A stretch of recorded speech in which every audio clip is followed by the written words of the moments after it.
Hello, and welcome to Things We Said Today, our bi-weekly podcast about anything and everything to do with the Beatles, collectively and individually, past, present, and actually we're going to be talking about some immediate future stuff. I'm Allan Kozinn, the author of The Beatles from the Cavern to the Rooftop, and Got That Something, How the Beatles, I Want to Hold Your Hand Changed Everything, and co-author with Adrian Sinclair of the McCartney Legacy series, 2 volumes of which are out. The third one is in the works. Um, and I'm joined by my regular co-hosts, Ken Michaels, who you know is the host of the syndicated Beatles radio show Every Little Thing and co-host of the solo Beatles podcast Talk More Talk. Also has his own YouTube channel, Ken Michaels Radio, which is packed with Beatles related stuff, and you want to check it out. Hello, Ken. How's it going? Good. A very active time for Beatle fans. Yeah. And also Darren DeVivo, who's been a DJ at WFUV FM 90.7 in the New York area since February 1984, and like Ken is a also a co-host of Talk More Talk. Hello, Darren. Hi, Alan. How are you? Ken? Howdy, Chip. Hi, Darren. Mystery guest. Not Mystery guest. anymore. Yeah. I blew the Well, surprise. and we're going to be talking in a little bit with Chip Madinger, who is the author of Eight Arms to Hold You and Lennonology. And he's been a guest a number of times on the show, and great to have you back. How's it going, Chip? Very good. Thanks for having me back. Okay. Um, So we will be talking about, I guess, the two big releases coming up, which are Power to the People, John Lennon, more or less a reissue of Sometime in New York City, packed with both one-to-one concerts and some other stuff, and also the newly announced reissues of the anthology, the Beatles Anthology. So we'll be getting to that. But first, we have some news from Ken. Okay, thanks, Alan. Um, Not too much news in the past couple of weeks, but some interesting things to talk about here. According to The Sun, Paul McCartney has been working on his new album all year, and it's 90% done. He hopes to have it finished and mastered by the end of the year, and he's really proud of it. He also plans to tour the UK next year. So I'm thinking with all these new releases coming up, although I'm not sure, probably we won't see Paul's new album till next year. Don't know that for a fact, but he's not finished with it yet. Chrissie Hynde will have a new solo album coming out of duets called Duets Special. She'll be covering the Beatles song It's Only Love as a duet, and it's with Julian Lennon. Other artists she'll be singing with on the new album include Lucinda Williams, Debbie Harry, Rufus Wainwright, and K.D. Lang. Something there to look forward to. Speaking of Julian, he will have a new EP coming out in October called Because. It'll contain 4 tracks and it will be released on vinyl. Julian writes on his website, the planet-friendly vinyl will be the world's first injection-molded ecosonic record, crafted from non-toxic PET plastic, which will result in a lower carbon footprint and reduced waste due to the direct-to-disc printing process. T-shirts have been made featuring the EP cover, and a number of vinyls signed by Julian will also be available. Other song titles include I Hope, Keep on Searching, and I Won't Give Up. You can now order the EP and T-shirts at Julian's own website at julianlennon.com. You can order the vinyl, the EP signed by Julian on his website. Now, do not confuse this song Because with Julian's release of the Dave Clark 5 song, which was part of a musical called Time, produced by Dave Clark. And don't forget that September 12th, we'll see the release of Spinal Tap 2. The End Continues in movie theaters with cameos from Paul McCartney and Elton John.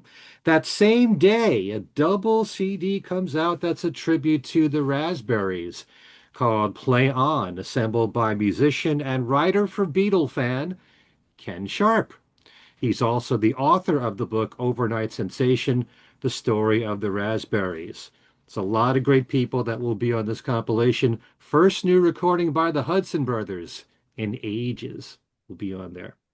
This October 3rd, celebrate the music of John and the Beatles with Dear John collaborations. The new album from Sepp, that's S-E-P-P, Osley, featuring Peter Frampton, John Illsey of Dire Straits, and more. This album brings you live recordings from the Dear John charity concerts, which celebrate John's music and legacy. It's mastered at Abbey Road Studios. It features covers of the Beatles and John's solo work, plus Sepp Osley's title track, Dear John, which you can stream now. You can now pre-order the CD, vinyl, and more. A new interview with Glyn Johns on Rick Beato's YouTube channel. Glyn talks about the experience in working with the Beatles during the Get Back, Let It Be sessions. Interesting comment from Glyn is that the Let It Be movie was really a disservice to the Beatles because while they had their arguments, it was no different than what most bands experience, and quite a lot of it was enjoyable. He didn't think it was an accurate account of what went down. Thank you to Serge Echeverry, one of our listeners, for that information. All the interviews that Rick Beato does are fantastic. He's got an incredible channel. And this Friday, Gem Records, the record company known for releasing power pop from newer acts, the label that also releases the Weaklings, who we mention all the time on this show for their Beatle covers, Gem is releasing the sixth of their series of tribute albums. This one, Gem celebrates David Bowie, and that includes the Weaklings with their cover of Diamond Dogs, but also has acts you might be familiar with like Richard Marone, Airport 77s, the Gripweeds, the Anderson Council, and others. The Ultimate Music Guide on Ringo is out. You can order it at yourcelebritymagazines.com. It covers every album reviewed, classic interviews rediscovered, Ringo singles, and the films that Ringo has made, and more. All right, we mourn the loss of Joe Karoff, the designer of the poster for A Hard Day's Night. He also designed the James Bond gun logo and a zillion other iconic images of the 60s and 70s. Joe Karoff was 103. God bless him. Thanks to the Nothing Is Real Facebook page for that. We send out birthday wishes. Happy 71st birthday today to Elvis Costello. Happy 74th birthday on Saturday to Mark Hudson. 72nd birthday to Steve Holly yesterday. And Billy J. Kramer turned 82 on August the 19th. Before we get to the bulk of our conversation here, August 15th marked the 60th anniversary of the Beatles' first concert at Shea Stadium, and there was a big celebration at Citi Field, the home of the New York Mets, and Darren was there. So for the on-the-spot reporting, I thought maybe Darren might say a few words about because he witnessed that and the Mets game. And the Mets game was like sitting in a funeral home, watching the body decay in front of you for 9 innings. So that was the game. And that's how I feel like the season's going. But let's not get started with sports. It was a fun night. They had 1964, The Tribute or A Tribute, the name of the band. And I was a little disappointed they didn't perform on second base. But I figured in this day and age, they could probably wheel a stage onto the field and out. But I guess they didn't want to. So 1964 actually was strange. We couldn't see them, and we were sitting behind home plate, about 18 rows directly behind home. They were out in right center field, by what's referred to as the Shea Bridge at Shea Stadium in Citi Field. So from the angle we were at, you couldn't see them, but they were on the projection screen. Although the delay in the sound was a little off. But they were fine. They did the Shea Stadium set. They did some of the banter in between the songs, pretty much the same. I don't know if they, said and did everything that the Beatles did. Um, they had, the Mets had designed nice visuals around the stadium throughout the game. Um, I know that I'm not. We're all not getting any younger, but not every single Beatles song that was played in between the innings needed to be sped up and have a dance beat put on it, which was a lot of what was happening during the course of the game.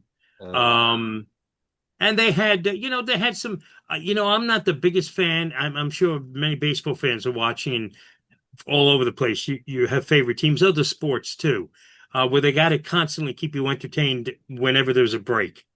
hmm. You know what I mean? There's going to be mascot races. There has to be, pin the tail on the umpire games and all trivia in between in every inning. So they had a few Beatle themed ones, and they had a woman who was up there on the screen, and she had to identify uh, which Beatle was which, and she could only had to get two of them right to win. And the first picture that went up was George Harrison, and she didn't know who it was. And I let out with an audible, "What?" so loud. I lost myself for a second. It echoed. And my son was like, "Dad." I says, "What?" She knew the other three. So she got like, I don't know, an extra hat for knowing three of the four. I'm like, seriously? And I'm out loud. I'm talking out loud. I said, that's what's wrong with the world today. I'm telling my son he wants to disappear. Meanwhile, but it was fun. And then they had fireworks afterwards. And I will say this, a lot of stadiums do these fireworks shows. They're not usually the full blown kind of events that they'll do on the 4th. There's sort of mini shows, about maybe 15 minutes long, if that. It was really good. And they synchronized everything perfectly to a selection of Beatles songs that sampled it through the years. Couple of edits made perfectly, shortened Hey Jude, shortened one or two other songs. You actually weren't even aware they were doing that. And it was a nice conclusion to a funeral. I mean, to the Beatles night and the funeral that happened during the 9 innings. But you did get the gist that a lot of people aren't tuned into the Beatles. Just a vibe you picked looking at the faces during the course of the game. And when things were happening up on the scoreboard, I was very much in the minority there, but it was a well done way to pay tribute to to the anniversary. And I took a picture. I have a million of them in my phone of the location of Shea's Spaces, which is in Citi Fields parking lot. And I took a shot at second base. Um, and I got like a weird chill, like, wow, 60 years ago, right here. It Hmm. was a little bizarre, but it was a nice night. And uh, kudos to the New York Mets for acknowledging it and doing something that was really pretty well thought out and over the course of an entire evening. Yeah, I noticed on the broadcast, the TV broadcast, that sometimes when a certain Met would be coming up to the plate, they'd show his face with a Oh, beat. that was so funny. They did that. They did that. They've done that a few times where they've taken the photo of the player and they've kind of turned them into the theme for the day. I was think back in 2000 when Ricky Henderson was a Met, they had a future day where the Mets wore futuristic Met. They were the Mercury Mets. All major league teams did it, I think, and all the Met players were turned into like space aliens, and they turned Ricky Henderson into like a Muppet looking thing with horns for ears, and it was the funniest thing. And this was very funny as well. Each Met player ended up with like a Beatle wig, and who was in the Sergeant Pepper outfit, or who had very long hair and the beard. Hmm. So but they only did it the first time up at bat. They didn't continue it through the game up on the scoreboard, the photos. So Hmm. it was fun. It was fun. Maybe Game the sucked. Mets' poor performance was for verisimilitude, to capture the Mets of the 1960s spirit. You know what I mean? It it was it was similar. It was similar. Only difference was, in 1965, well, no, they would have had a good crowd in 65. I grew up in the late 70s when Shea would have 11 people in it and it held 56,000. Um, but it was a lot of fun. And Did they and wear retro uniforms? no, they didn't do anything like that. They didn't, did they? No, no, it was nothing like that. I would have loved to have heard the announcers on the game that night because Howie Rose in the radio booth is a huge Met fan, and he has talked a lot about the fact that he wasn't there that night. He was 11, and I forget the reason, but he's told the story. And Keith Hernandez and Ron Darling are pretty hip to what, and Gary Cohn is. So I'm sure there was a lot of Beatle banter going on during the course of the game. Um, on the broadcasts. There was some, but I just remember most of all seeing, like Francisco Lindor with a Beatle haircut, Oh, which I have them on my phone, all of them. It was pretty funny. Um, and so someone had the Sergeant Pepper hat on, and it was like, that's crazy. That's very, very, very clever. Hmm. All right. So on to the main topic of the two releases. Okay, so we actually haven't had those in the news because August Maybe 14th this. was when the Lennon was announced, and just last week was Anthology. So, but I have a feeling that our viewers know what we're talking about by Hmm. now. Um, so should we start with Power to the People, the Lennon release, which is what, nine CDs and three Three Blu-rays, Blu-rays. and the Blu-rays will have only the audio of the nine CDs. Did they say surround mix for anything? I haven't seen that anywhere. I haven't seen it anywhere either. They're just mentioning high def. So Wait a minute. If they're going to do Blu-rays, there's not going to be a surround? you would think it would have to be, No, but I have from the press release. Says the concerts are available in stereo on the CDs and in HD stereo and immersive 5.1 HD okay, surround sound and Dolby Atmos mixes Okay. of Blu-ray on Great. discs. okay. So there's that. Um, Chip, do you have any insight into this set being put together? What went into it? We know what went out of it. We'll get to Right. that. Hmm. I know it's been in the works for several years, and it started out primarily as a Sometime in New York City box, which we know didn't happen and was passed over. And I think we bounced it around in here, maybe even that it was going to be a package that would incorporate some of the live material, definitely the one-to-one concerts, and to kind of suppress or put the Sometime in New York City album as kind of a bonus track or a bonus disc. Hmm. Um, but I don't have any details on the current state of the packaging of the content Okay. Oh, outside of what was in the press release. yeah. So the main salient feature that I think everyone's been talking about is that the leadoff track of Sometime in New York City, which was also released as a single, um, "Woman is the N-word of the world," um, is gone. It's gone three times. It's gone from both of the one-to-one concerts, and it's gone from Sometime in New York City. And they're saying that this is Sometime in New York City reimagined. So, what do we make of that, Chip? Um, you know me, I'm pretty much a purist, but I'm also open to anything new that comes out. But to see something like this right off the bat have, the lead off track, kind of the uh, to look into the Lennons in 1972 just to wipe it off the face of the project, I kind of think it's unforgivable. I mean, there are several ways they could have distributed it without publicizing it. I would think, but there's a little disclaimer on the Lennon website. All the way at the bottom, it says, and now I'm using the wrong screen cap. It was basically that there are no hidden tracks or Easter eggs on any of the CDs or the Blu-rays. Hmm.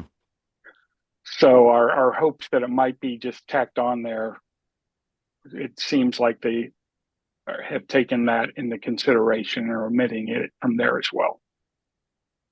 One thing that I should bring up here is that we just did a show on Talk More Talk with Gary Van Syok on there.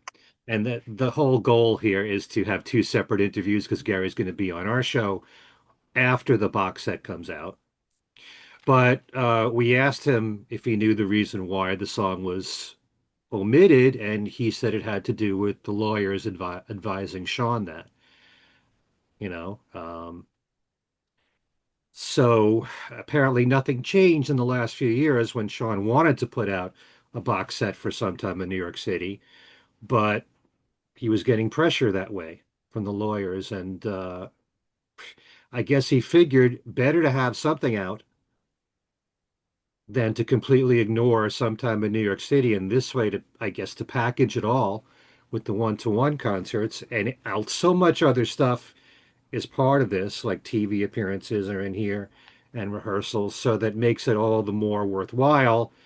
It's just that it's not including that song. It's also not including Sisters Oh Sisters from the afternoon and evening show for one to one. Is Right. the studio version on the album? Yeah, and there's Yeah, a lot of versions of Sisters Oh Sisters that were performed like for TV and all, and that's all on there. So I So, don't know Chip, why why do you think they deleted Sisters Oh Sisters from the concerts? That is maybe because of her. Well, they could have edited her intros. I'm trying to remember what her spoken intros were, but some of those were a little heated by today's standards. So that's news to me that Sisters of Sisters has gone from the concerts. I guess I just didn't AB the set list close enough. So that's even worse. Hmm. They're going to be on the anthology box set. So Well, maybe no, we can hold out.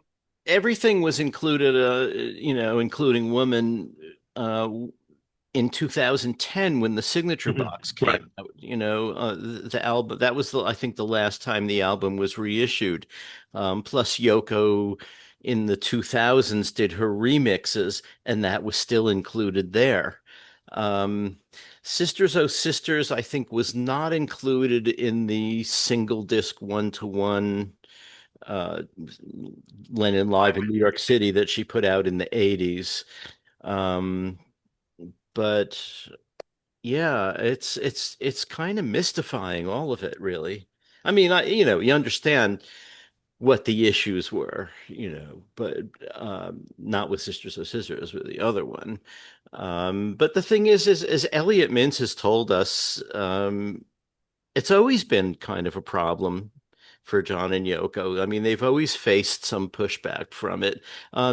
Didn't he say that was why when he played sometime in New York City on the radio, he then got fired? Was Yeah. that because of that?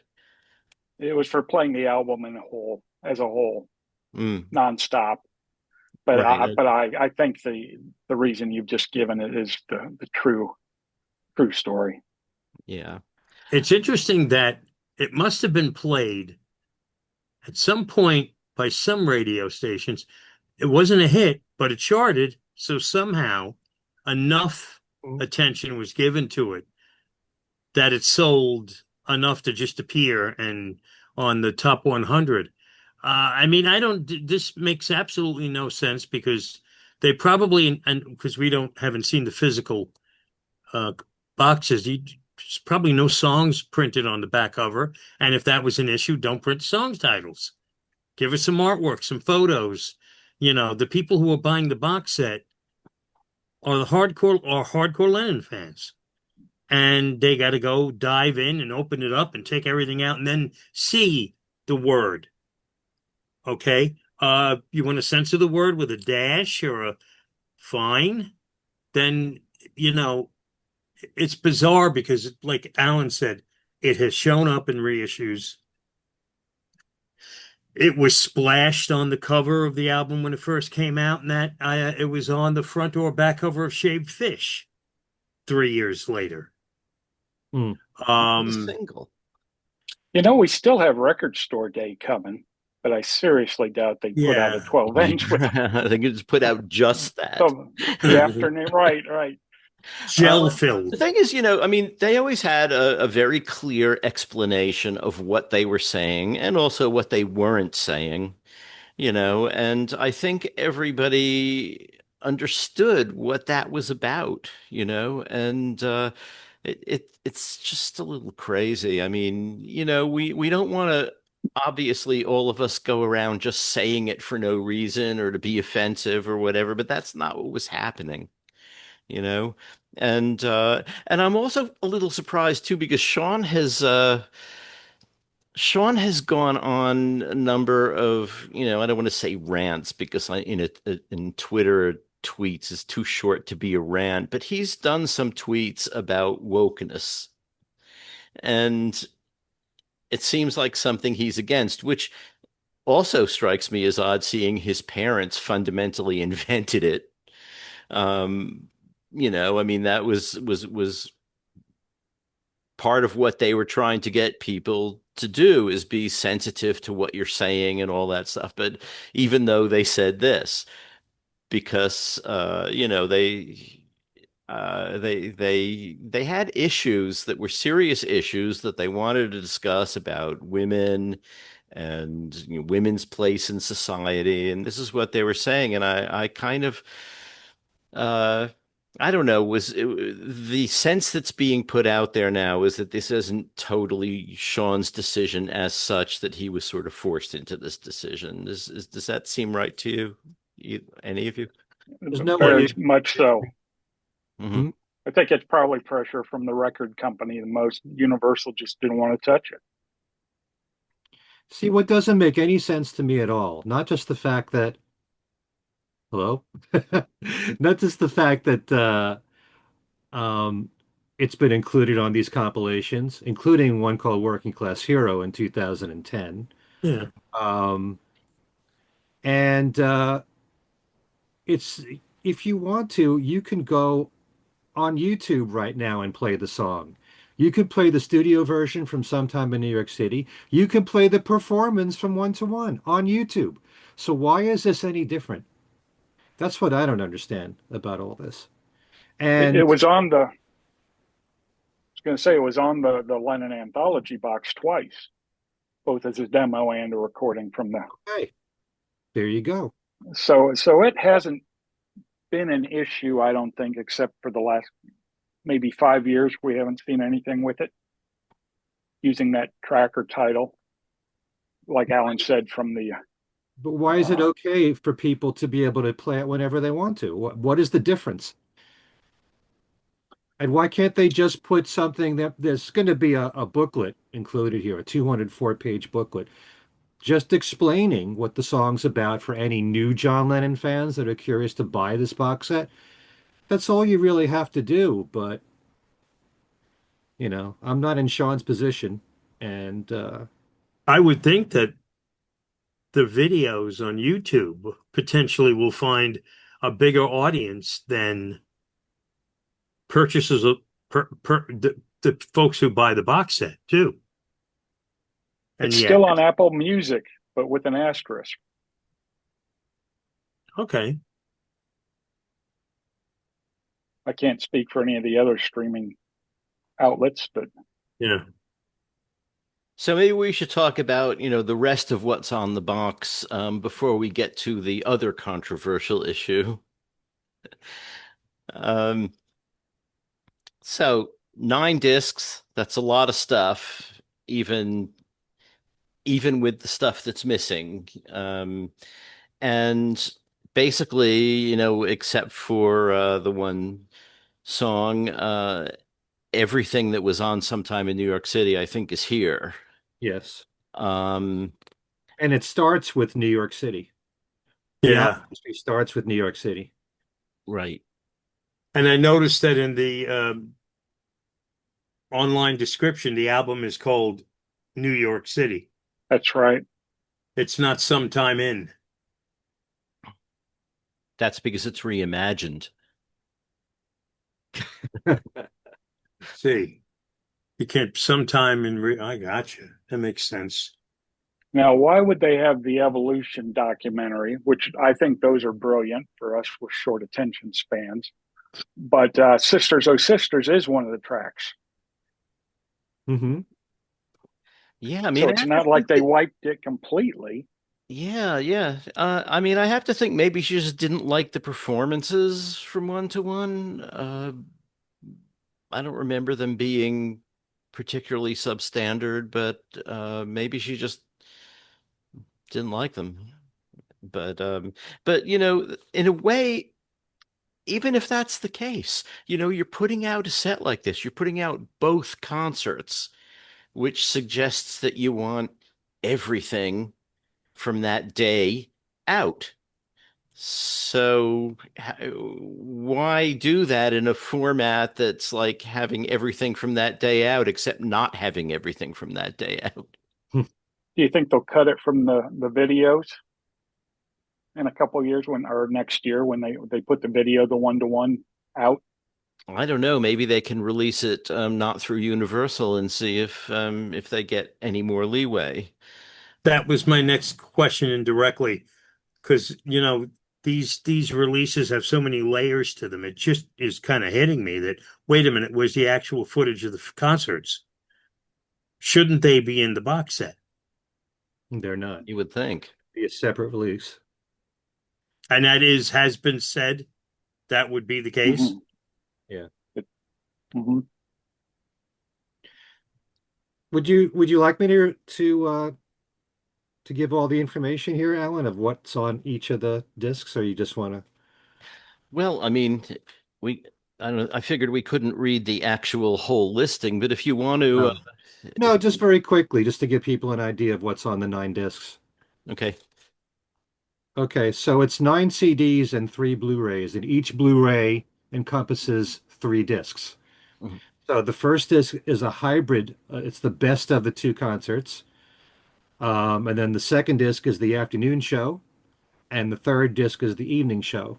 So the first Blu-ray is all three of those. The only thing, the only complaint I have to make about this box set, well, apart from missing the one song, is it's just, why do you need a hybrid?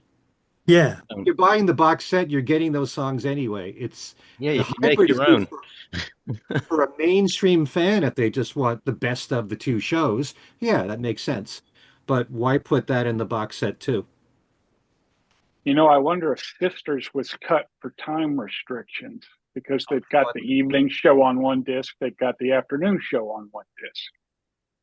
Um, Yeah. And they have the also, durations here. And Sisters of, and one more song on. Oh, is this the hybrid? Am I looking at here? The hybrid is almost maxed time wise, 76 minutes. that could be And it. then the others, and then you go to CD3, the evening show. The CD is practically maxed out.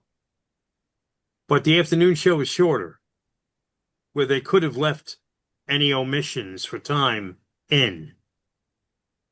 And they could have put it on the Blu-rays. That's true. hopefully, I really hope um, we're going to find something there that they have gotten it to us somehow. But um, the disclaimer on the website doesn't bode well. But I'm still holding out hope. Hmm. So you think they might secretly have hidden tracks even though they said there wouldn't be hidden tracks. Well, I mean, we're the thing is, talking they had about so John and many of them Yoko on here. Mind Games, Mm. and I think Plastic Ono Band had some too. I think Had sort of, her whole album. yeah.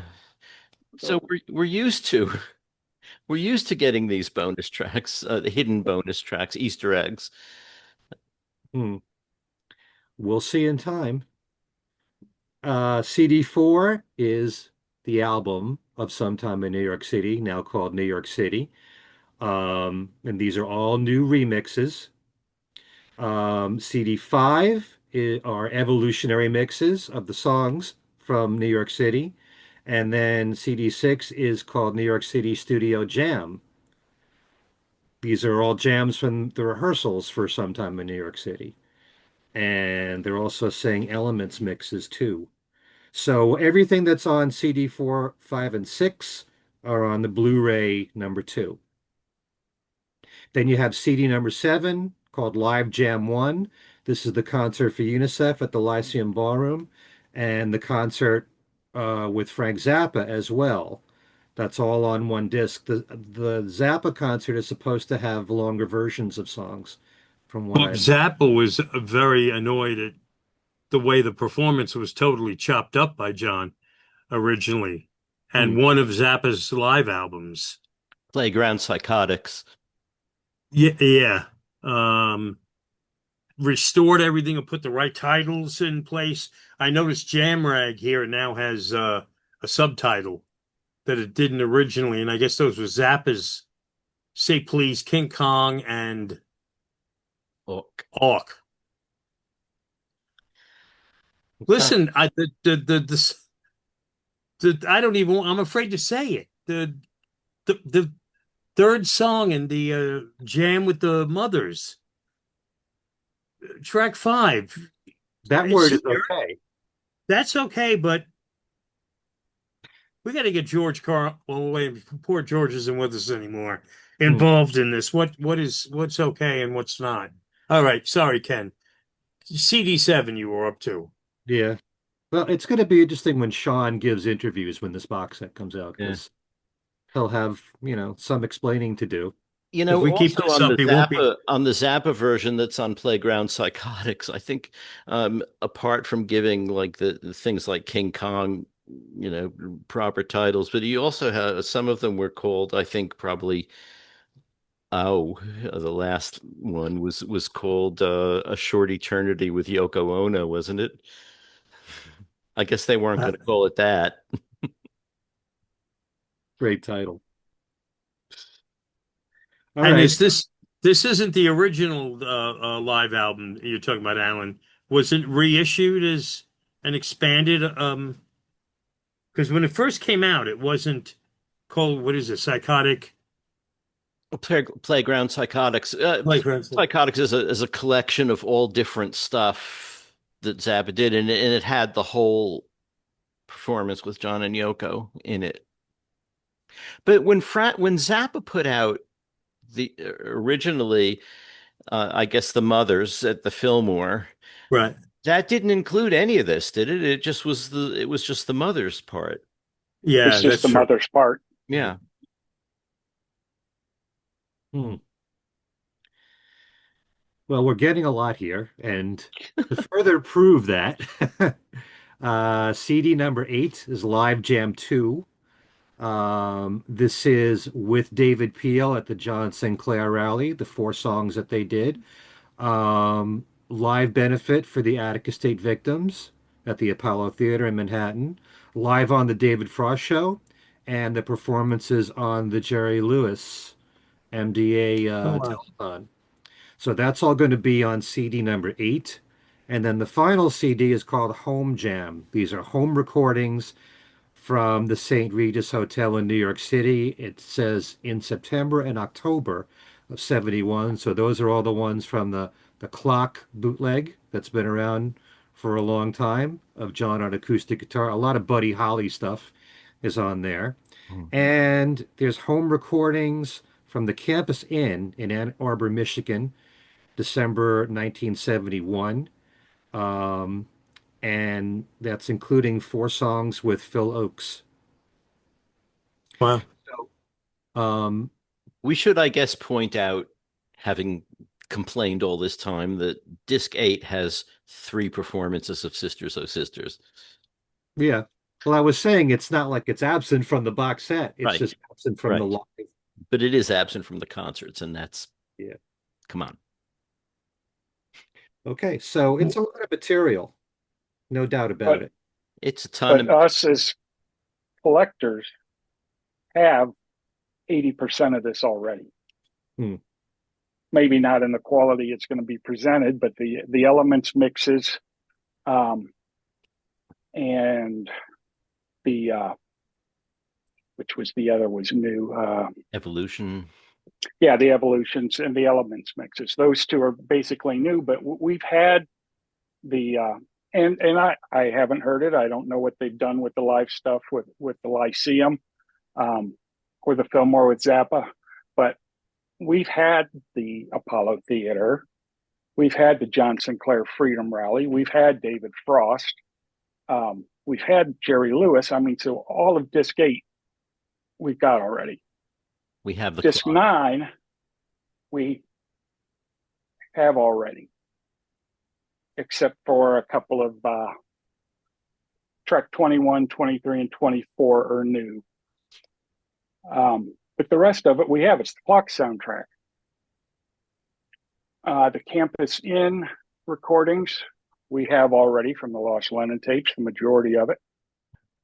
Anything else from this period that you wished was included? Boy, that's a good question. Let me think on that. We can come back to it. What You know, about there's what about all the rehearsals for Sometime in New York City? Right, there's that. And some of yeah, those are pretty interesting. and the Douglas shows.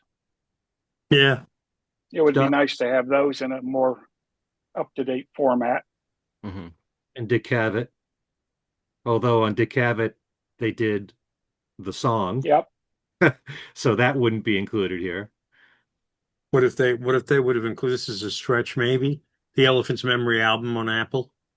I That would. was a thought of mine. Is both the Elephant's Memory and the David Peel albums might be buried in there somewhere. Oh, the David Peel album too, right? Yeah, yeah, yeah. Hmm. Right. I'm sure there's some great session chat on those tapes. Mhm. Hmm. So really, if we want a John in New York City from this period, we need a second box set to have everything. Mm-hmm. Okay. Well, I think the collectors will probably fill the gap. Yeah. I mean, yeah. I mean, even if they somehow get all the missing tracks from this batch out, then you have to, what are you going to do? Edit them back in and reburn your own CDs. Right.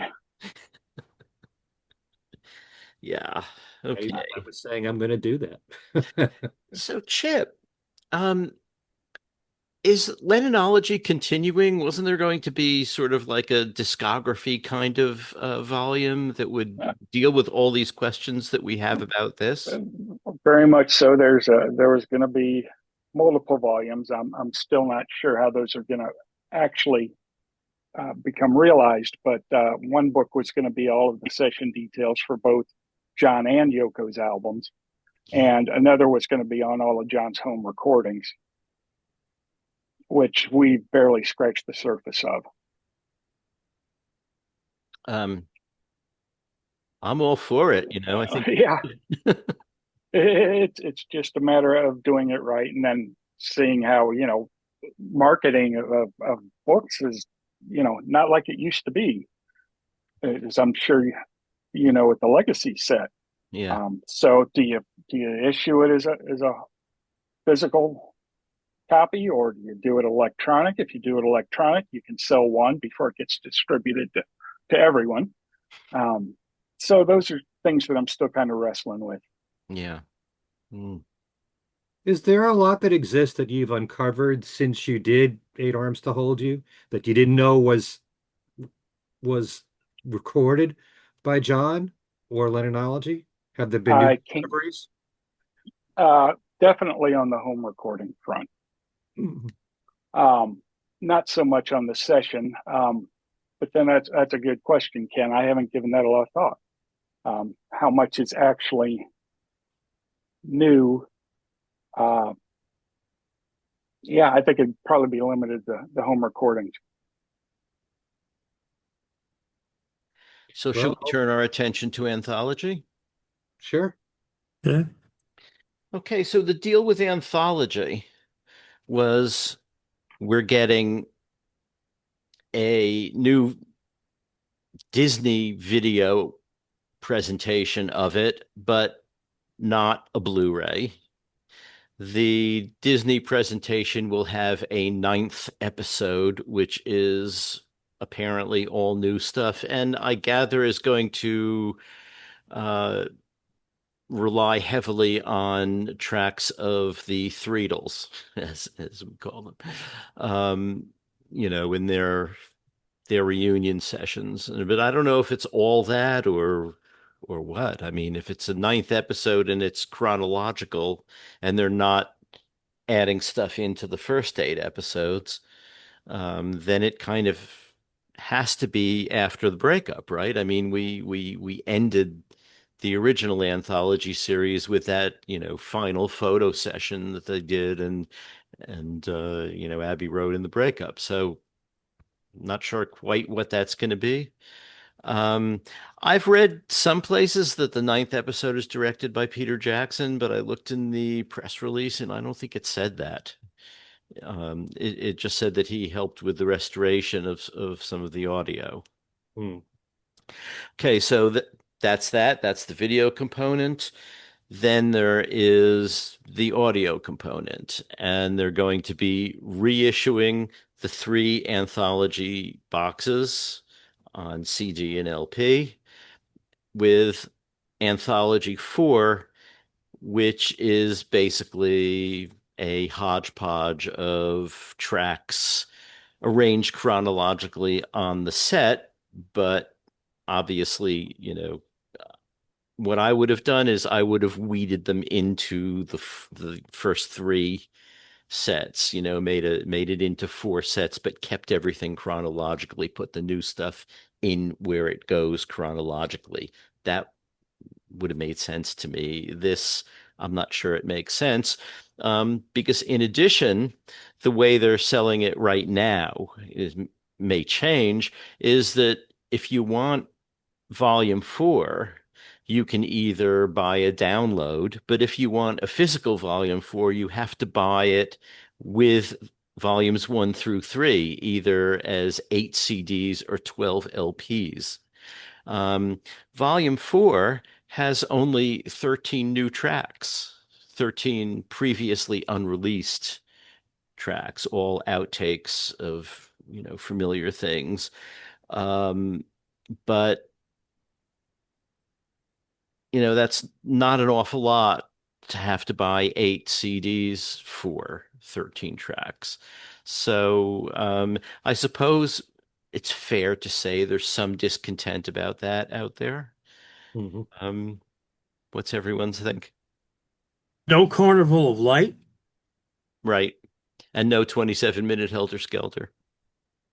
unless that's But we Anthology get 5. Matchbox Take One. Ah, So I guess why don't we I'll just read the new tracks, okay? Tell Me Why takes 4 and 5. If I Fell take 11. Matchbox take 1. Every Little Thing takes 6 and 7. I Need You take 1. I've Just Seen a Face take 3. In My Life take 1. Nowhere Man first version take 2. Um, Baby You're a Rich Man takes 11 and 12. All You Need Is Love rehearsal for the BBC. Fool on the Hill take 5 instrumental. I Am the Walrus take 19 strings, brass, and clarinet overdubs. and Hey Bulldog instrumental, plus remixes of Free as a Bird, which is already out, and Real Love. So, Um, I will admit that I have not sunk my teeth into the anthology reissues yet, and so they did not include Now and Then. Yeah, it's in there. It is in there. yeah, it ends it, but it's Okay, I'm not sorry. it's not Okay, remixed beyond what came out on the what we Blu-ray. had, right? Yeah, Yeah. it makes prob in that instance having the three songs together, I guess, makes sense. And I still don't know if we needed the redo of the Red and Blue albums, but anyway, not to go back to that topic, but um, I will say this: both sets, John and Yoko's and the anthology, look great, and there's no repeating of the enormity that was the Mind Games set. Mm. These are just big box sets. Um, and it's funny how a couple of $100 is now a manageable amount of money compared to, breaking four digits for them. They look great, and that'll be the draw, but um and we're not getting physical, at least not yet. We're not getting the we're not getting the documentary reissued on Blu-ray. There's going to be no physical component of the video. And it So, looks like there won't be 5.1 or Atmos mixes either of the audio.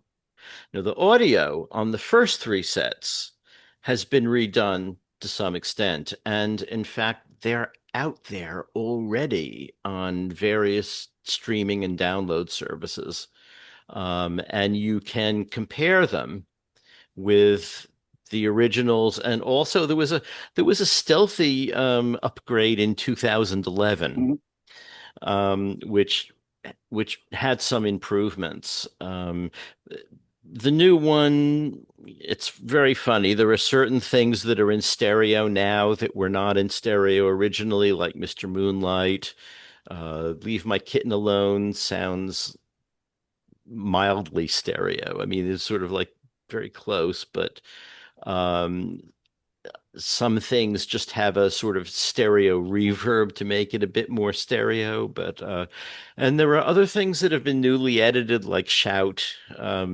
It sounds to me very similar to the old one. The telltale sign, if you want to check whether you've downloaded the 2025 version or the older version, either of the older versions, 1995 or 2011, is that at 31 seconds into Shout on the new one, there's a clap, one clap. I mean, and with everything else still going on, but you hear it, you know. So that's there. Another thing that they've done apparently is the end of "You Know My Name, Look Up the Number," which was in stereo originally, is now in mono. So, It was in mono originally, was it not? Oh, well, it was the originally in anthology mono on version the was stereo. single, Right, right. and then it was, Okay, gotcha. The edit on anthology. yeah. Okay, it's So, now in mono. hmm? You're saying it's now in mono. Not all of it, just the last, from 4 minutes Uh, some odd on. I can't remember. Well, actually, I think I've brought yeah, from 421 to 429 of "You Know My Name" is now in mono when it was previously in stereo. 8 seconds. 8 seconds has gone to mono. Go figure. Yeah. There is someone out on the internet who goes under the name Stepian, who has cataloged everything that he's heard, comparing all the different versions. And, some of them are like, the following tracks have been remixed in mono with Mal. and I'm not sure what the point of that is, except maybe to clarify some things. But Hallelujah, I Love Her So, You'll Be Mine, Cayenne, I'll Get You from the London Palladium, Everybody's Trying to Be My Baby from Shea, Rock and Roll Music from Budokan, She's a Woman from Budokan. The following live tracks have been remixed in stereo with Mal. Twist and Shout from the Royal Variety Performance, All My Lovin', and from Sullivan, and Help from Blackpool Night Out. And by the way, All My Lovin' sounds a lot better than it did. Um, Following tracks had their stereo narrowed. Tomorrow Never Knows, take one, and Across the Universe, take two. And the following tracks, originally in mono, now have varying amounts of stereo ambience applied to them. Okay. Love Me Do, the EMI recording test version. One After 909 false starts. One After 9 takes 4 and 5. Can't Buy Me Love takes 2 and 1. You Can't Do That take 6. And I Love Her take 2. Hard Day's Night take 1. You Know What to Do, Mr. Moonlight take 1. Strawberry Fields Forever demo. Fool on the Hill demo. Happiness is a Warm Gun demo. Um, then he has many of fades are different, either a little more or a little less. Um, and I'm not going to get into that because he gives Shout he finds 4 seconds longer. I don't know. To me, I put up all three versions and they were all 1 minute 31 seconds. So I'm not sure. I'm not sure what he has heard here, but let's see. Well, the following tracks are sourced from the previous Super Deluxe editions. Since we read the new stuff on Volume 4, why don't I read these? Helter Skelter, Take Two, Mean Mr. Mustard demo, Polythene Pam, Glass Onion, Piggies, Honey Pie, Oh Darlin', uh, Get Back, Rooftop Take Three. And yeah, so that gives you an idea of the kind of changes we're talking about. It's not immense, but slight improvement. Countervailing that, however, I have not looked at these in a wave editor, but people are saying that this set is seriously brick-walled, where the previous Oh ones were no. not. Yeah, even 2011 wasn't either. Oh no. Well, Alan, what does that mean? Oh, brick-walled means, when they're trying to go for, the big, loud dynamic. It's what Doug Sulpy used to call loudifying.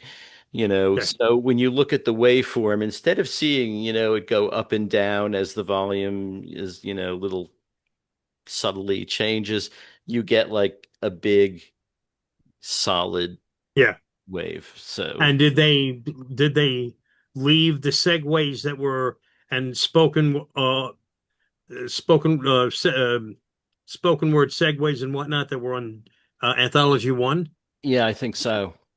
I haven't Because listened to those, it all through. I've just yeah. sort of spot checked here and there, and the interviews and segues weren't something I thought about listening to. But I've heard that they still like segue into the songs in some cases. Oh, that sucked. Shades of Live at the With, BBC. what's that? Shades of Live, Yeah. the original Live at the BBC. Yeah, Right. yeah. So I didn't like when they did that with the Decca stuff with Brian Epstein talking up the intro of one song. Mhm. Yeah. So yeah. Well, But I'm a little excited about this. Well, mainly for the 13 tracks that we haven't heard. But it makes me worry that why do they keep delaying Rubber Soul? Right. It's we've been expecting it the last few years, and it also makes me wonder with what's already been released on the Beatles Anthology, and now the new stuff from Rubber Soul that's going to be on this, and the earlier stuff on Volume 4 that hasn't been released before. maybe they feel there isn't enough interesting material from Please Please Me from that album through Rubber Soul to warrant, Well, an archival release for each album.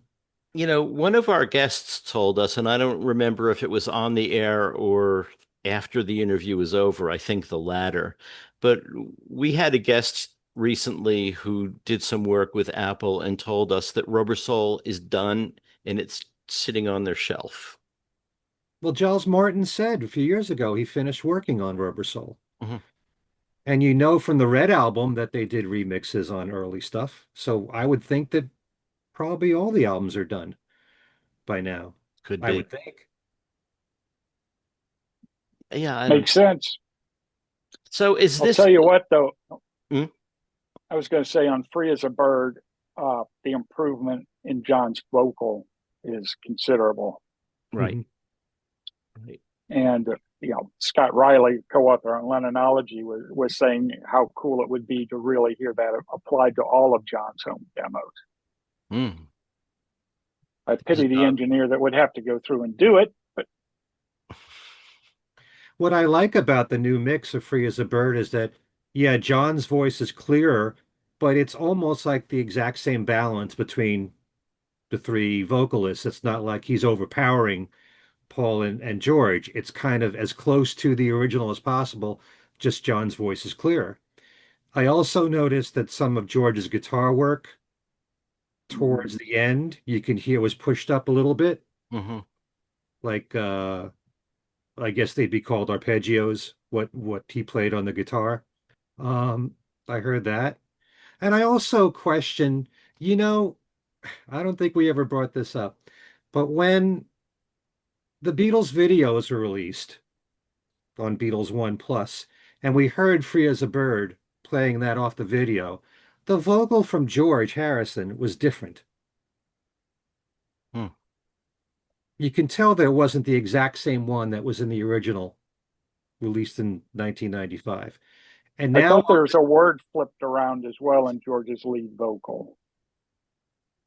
it sounds like the first version, he's saying, whatever happened to the life that we once knew. And then it's more clear on the second version, he says, whatever happened to the love that we once knew. But you can even tell he sings it a little bit differently. It's very slight, but you notice it. And now they're using that version in the new video and the new mix. I don't know why. Well, we have I more can't, versions to collect. Mm. right. Well, people that I will notice say that that there's 4 seconds less on one song are going to notice that. Sorry. Sorry, Chip. I was just going to say I don't agree though that the new Free as a Bird promo, the remastered, is an improvement. Hmm. It looks like they goosed all the colors, all the AI applied made some of the faces look very odd if they were even there at all. But I really should wait until the actual product's in hand before making any uh, statements to that But this is the way it is, or but in terms of the video, we won't have the actual product in hand because they're not releasing a video component of this stuff. good Unless catch. they hit us Yeah, with a surprise like they did with Get Back, which was suddenly out without any bells and whistles, though. Hmm. Yeah, but Let It Be wasn't. Let It Be never came out, and That that's Disney too. And everything I've heard is that Disney doesn't like home video formats at all. So they resisted probably on Get Back, but Apple must have insisted. But Let It Be still missing in action, and I think this probably will be too. Michael Lindsay Hawk said that he heard that it was going to come out for Let It Be. Hmm. When? I don't know. Anthology 5. But right. it's still just baffling to me that this comes out and Rubber Soul doesn't. And I got to tell you, I did a video, a real short one on my YouTube channel where I asked my viewing audience, what would you prefer? Rubber Soul or the Anthology. It was really evenly divided. I wouldn't say it was Really? yes. Wow. That surprises me. I think the thing is with Anthology, the possibilities of what you could have are far greater because there's so much more material. But I don't think anyone would have expected that it would be, as far as unreleased stuff, 13 tracks.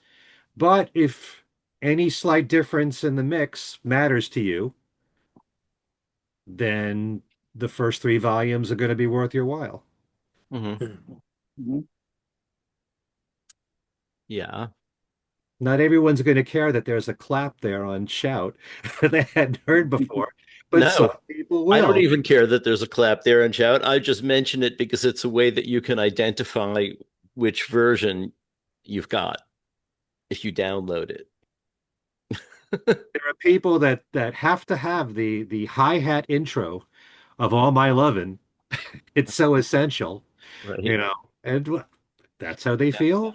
Go ahead. I just think that anthology, I'm surprised that your audience was evenly divided between wanting a reissue of Anthology and a special edition of Rubber Soul, because Anthology was great in its time, but its time was 30 years ago.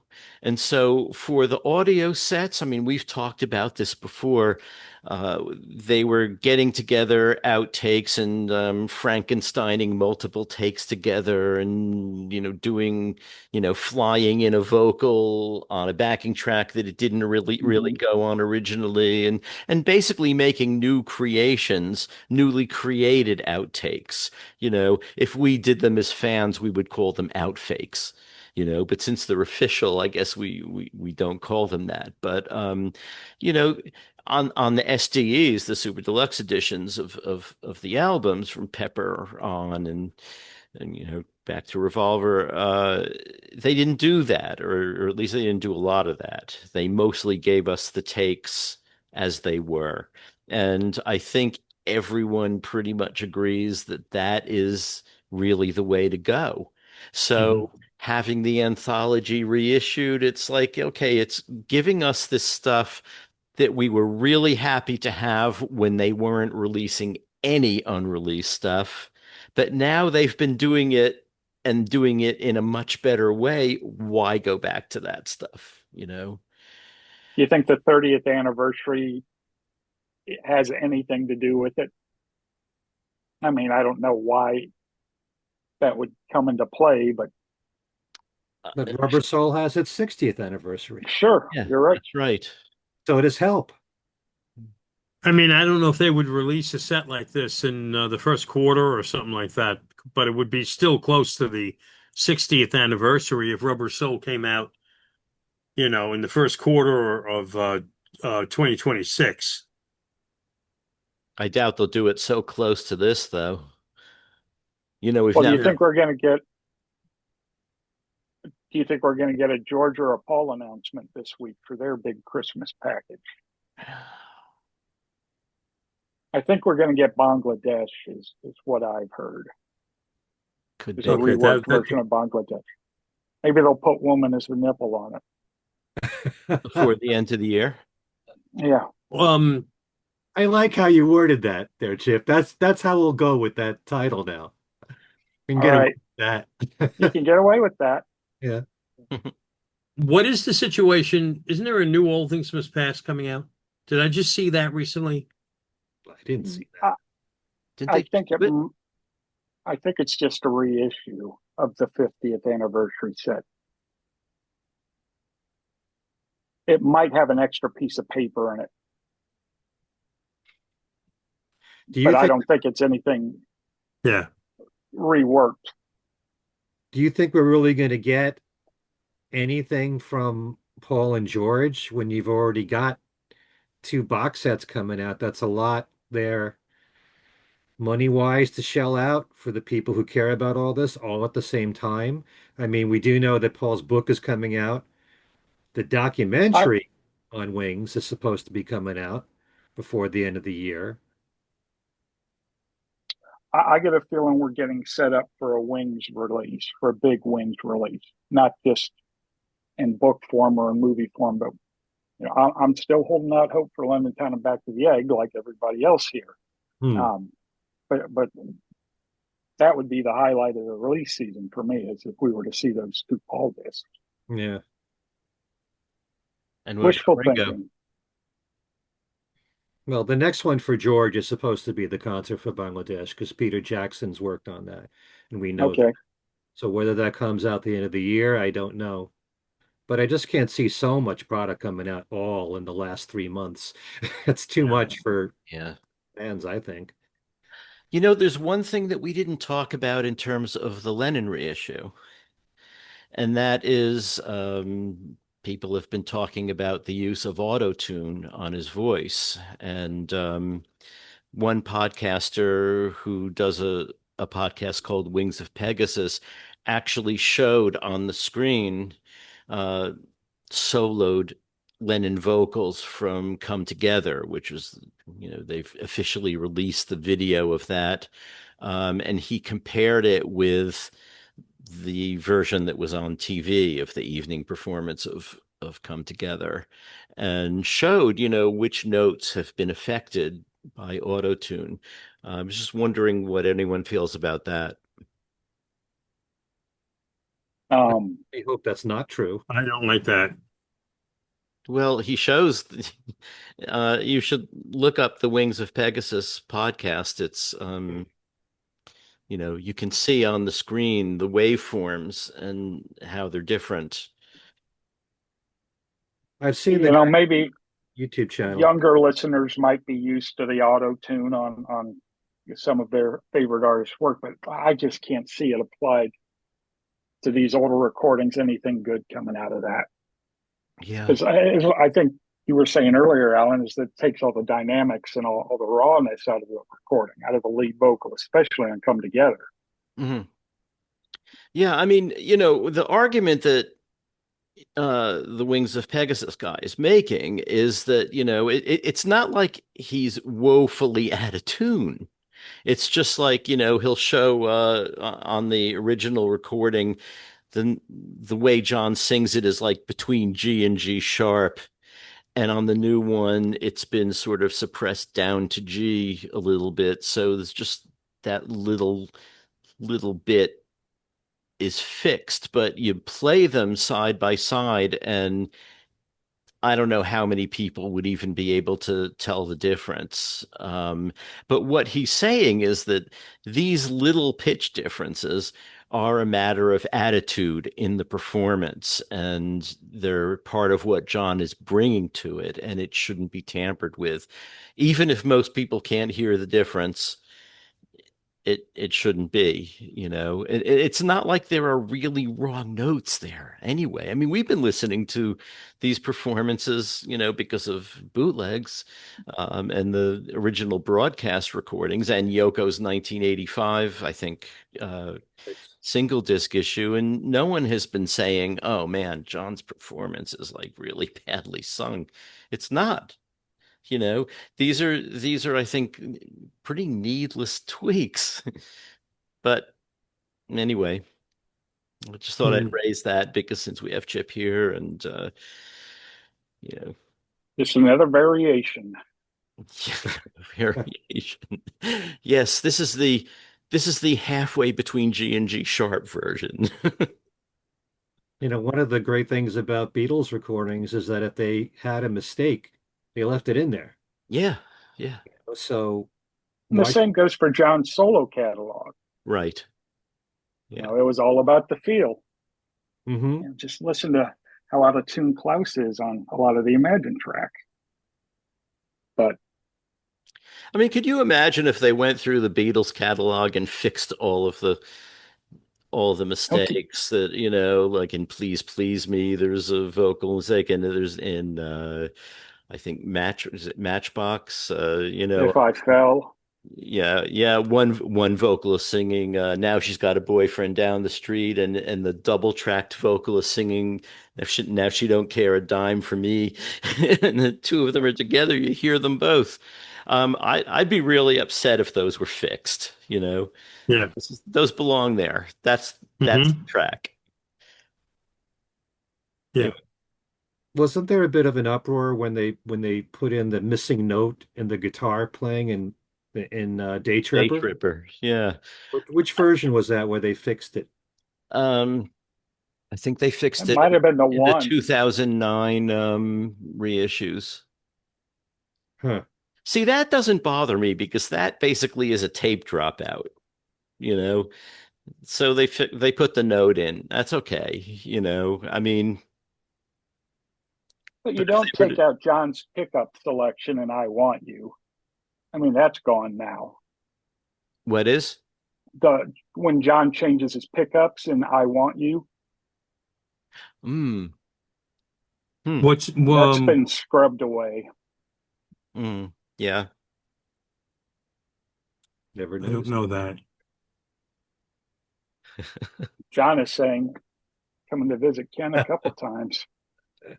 That's right.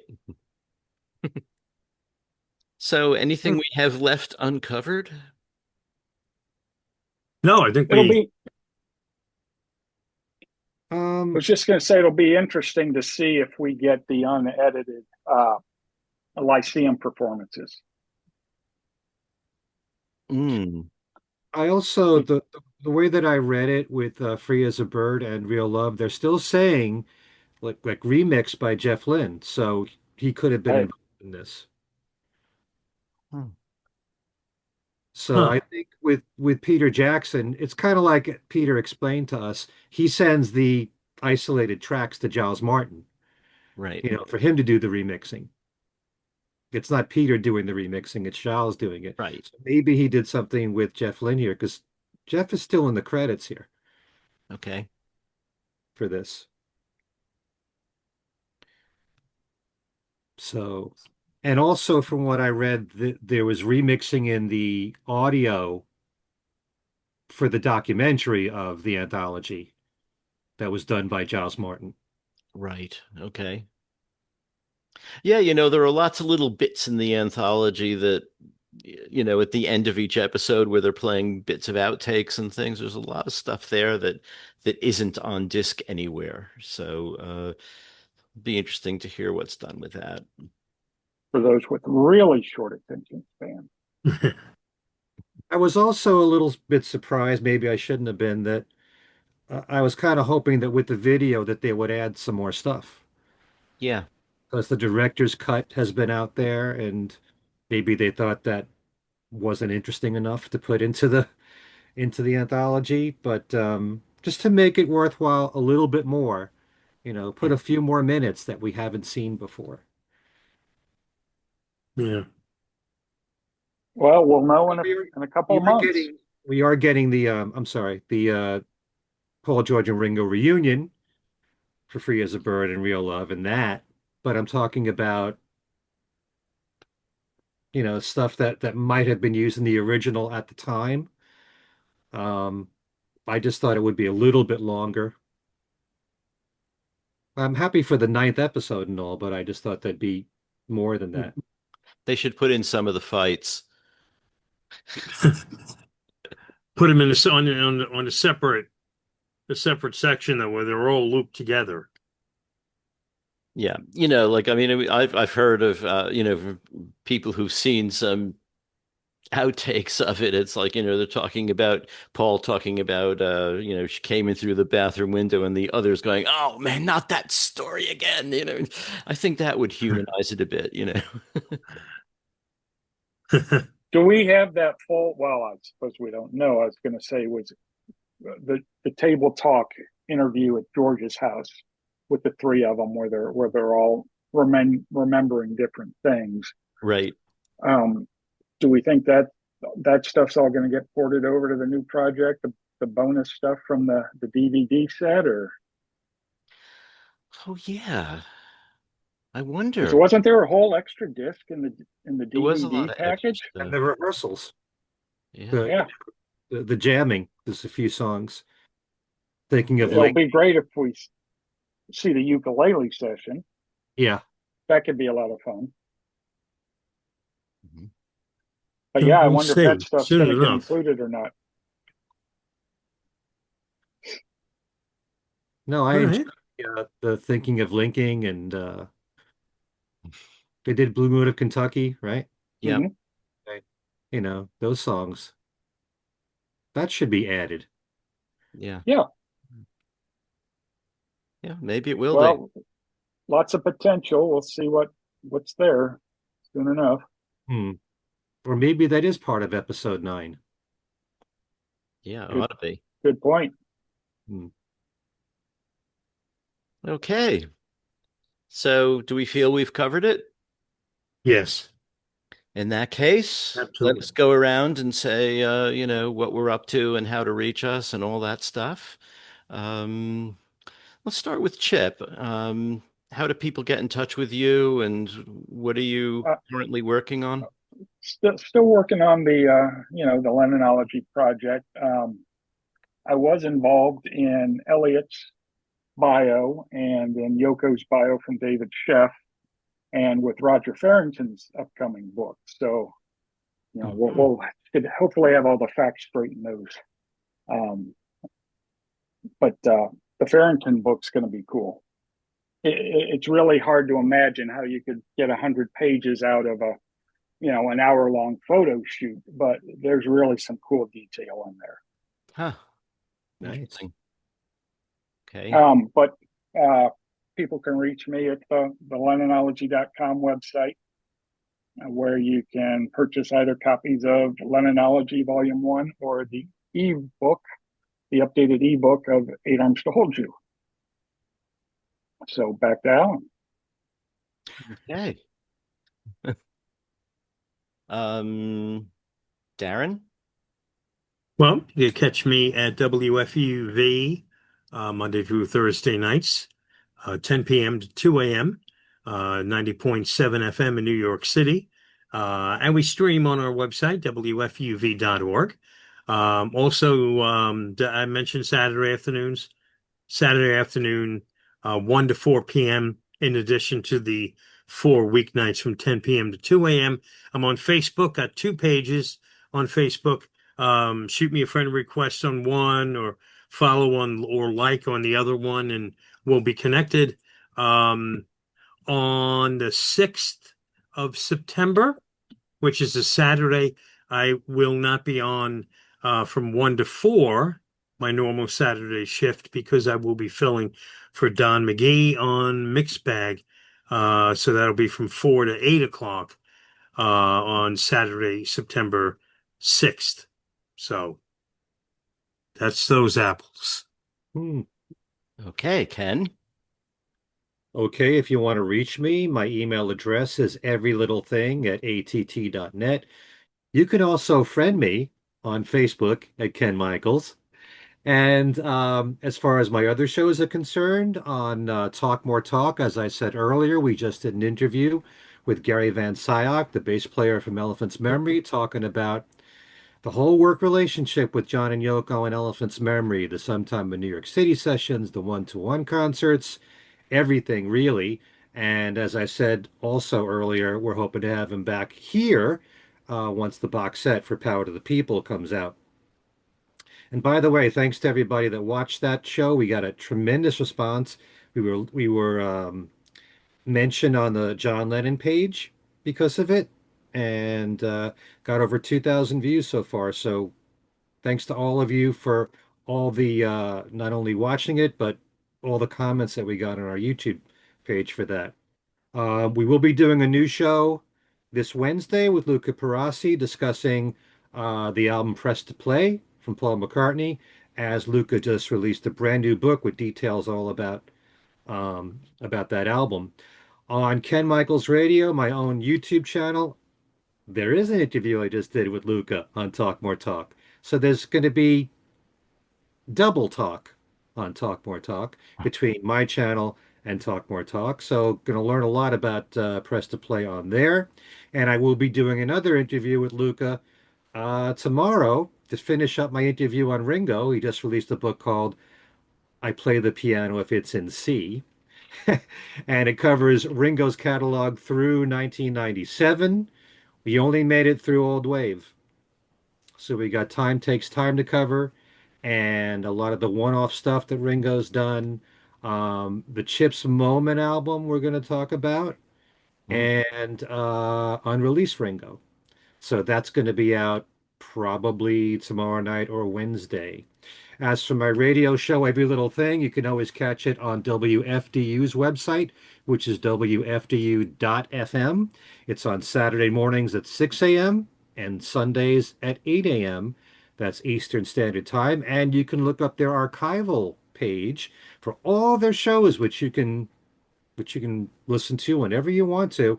Well, the last 2 weeks worth, that is. So there's 4 shows there of Every Little Thing, and if you haven't been able to listen live, you can always listen off the website, WFDU.FM.